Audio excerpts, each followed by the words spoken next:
Il semblerait que je n'ai plus que 6 mois à vivre. 6 mois? Oui, d'accord. Mais une chose est certaine. Si je veux combattre cette maladie, je vais avoir besoin de toi à mes côtés. Je ne te quitterai jamais. Tu es ma femme. Je tiendrai ma promesse. Jusqu'à ce que la mort nous sépare. J'ai menti en disant que j'avais un cancer. Je pensais que ça me permettrait de récupérer l'amour de mon mari. Mais le lendemain, je l'ai vu embrasser passionnément une autre femme. Je n'ai pas fait de scène. Au lieu de ça, je suis devenue la meilleure amie d'April.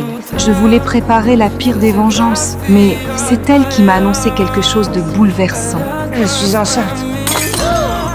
Cette révélation m'a complètement déstabilisée. Je ne peux pas avoir d'enfant. Peut-être que c'est aussi pour ça que Rob m'a trompée. April m'a alors emmenée dans une ruelle calme. Que faisons-nous ici alors? Je suis désolée, je ne peux pas avoir cet enfant. Mais enfin, de quoi parles-tu? S'il te plaît, ne m'oblige pas à le dire à haute voix. En voyant la peur sur le visage d'April, j'ai hésité. Je ne voulais pas qu'elle souffre toute sa vie. Je voulais simplement qu'elle quitte cette ville. Puis, Mais pour l'instant, je m'inquiète pour toi. Des femmes meurent dans des endroits tels que celui-ci. Il est hors de question que ça t'arrive. Sheila, je suis célibataire et fauchée. C'est trop cher d'élever un enfant. On trouvera une solution. Je trouverai un moyen d'avoir de l'argent. On ira ailleurs, dans un endroit plus sûr. Mais par pitié, allons-nous-en d'ici. D'accord. Oui, d'accord. une idée folle m'est venue.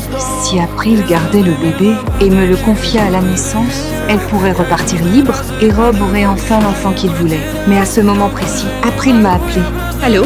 Je suis allée au bureau de Rob lui dire que j'étais enceinte. Tu as fait quoi? J'ai pensé que ce salopard avait le droit de savoir. Bref, j'ai déboulé dans son bureau et je lui ai tout sorti. Et devine un peu ce qu'il a fait. Aucune idée. Il a mis un genou à terre, il a levé les yeux vers moi et il m'a demandé d'être sa femme. Mais c'est impossible, il est marié. C'est ce que je lui ai dit. Il dit que son mariage n'a plus d'avenir et qu'il n'y a que 6 mois à attendre.